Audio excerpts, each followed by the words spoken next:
ጀምርና ወደቅ። ቢያንስ ካልወደቀው ሰውዬ በ10 እጥፍ ትበልጣለህ አንተ። ለምን እሱ ገና ሊጀምር ነው።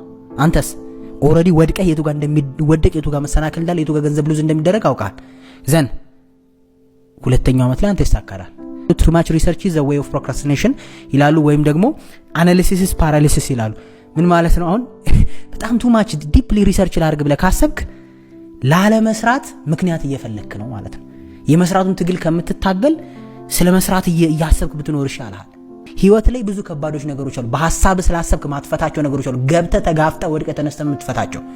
መማር አዲስ ነገር የለውም። ሰዎች ብዙ ወድቀው የሚነሱትን ነገር አንተ ባጭር ጊዜ እንድታረግ ነው የሚያደርግህ ነው በቃ ኤፊሺየንሲ። ሁለተኛ ደግሞ በትንሹ ጀምሩ። ምን አይነት ኢጎ እንዳለብን አላቅም። በተለይ ወጣት ላይ በቃ ፐርፌክት ሆኖ መጀመር ይፈልጋል። አንተ ከግብዳው ጎን ካለው ሬስቶራንት እኩል መጀመር ይፈልጋል።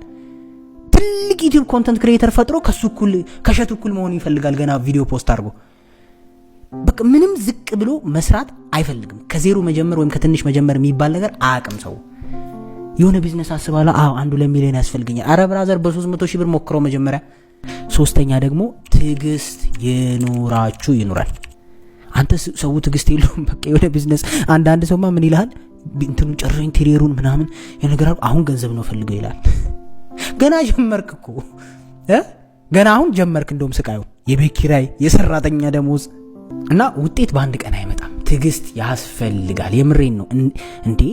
ምን እዚህ ምድር ላይ እስኪ ንገረኝ ጥሩ ነገር ሆኖ ማለት ነው አቢኒ ሳያስጠብቅህ የሚመጣ ነገር ንገረኝ እንዴ። ልጅ እንኳን እኮ ተረግዞ 9 ወር ይፈጃል ልጅ ለመሆን።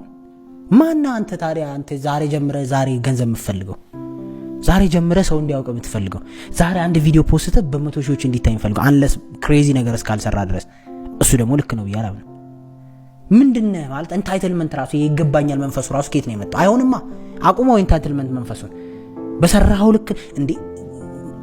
ለሁሉም እኮ እኩል ነው እኮ ፈጣሪ። እኔ በማምነውና ልክ እንንትና ቀን ከሌሊት ደም የተፉ እንዴት ነው እኩል የሚያደርግ በንጋታው?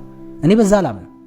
በፈጣሪም ብታስበው ገብቷል። በስራህን ነው የሚባረክልህ፣ ልፋትህን ነው የሚባረክ። እስኪ ሰራህ አይደል ለፋ። እስኪ ደግሞ ትንሽ ጠብቅ ውጤት።